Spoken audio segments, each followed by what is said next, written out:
আসুন জানি এই সুইমিং পুলের মতো রাস্তা তৈরি করতে আমরা কত ট্যাক্স দিই। প্রথমত আপনি এই রোডের জন্য দেন ইনডাইরেক্ট ট্যাক্স। আপনি যে প্রতিদিন নিত্য প্রয়োজনীয় দ্রব্যগুলো কেনেন তার মধ্য থেকে আপনি 5 থেকে 10% ট্যাক্স দিচ্ছেন। তাহলে আপনি একদিনে যদি 1000 টাকার দ্রব্য কেনেন তাহলে সরকারকে দিচ্ছেন 100 টাকা। এই বাইকটি কিনতে গিয়ে আপনাকে 28% ট্যাক্স দিতে হয়। এমনকি এই বাইকটি রাস্তায় চালানোর জন্য রোড ট্যাক্স দিতে হয় আরও 12%। এই বাইকটি চালানোর জন্য আপনাকে পেট্রোল কেনার জন্য 25% ট্যাক্স দিতে হয়।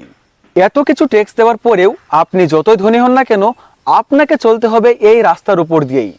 তাই হয়তো দেশের বড় বড় সেলিব্রিটিরা দেশ ছেড়ে চলে যাচ্ছে। আর এর একটাই সলিউশন, ট্রান্সপারেন্ট প্রসেস। আমরা একটা গণতান্ত্রিক দেশে বাস করছি, তাই আমাদের দেওয়া ট্যাক্স কোথায় কিভাবে কত টাকা খরচ হচ্ছে সেই তথ্য জনগণের সম্মুখে তুলে ধরা উচিত। আপনার কি মনে হয়?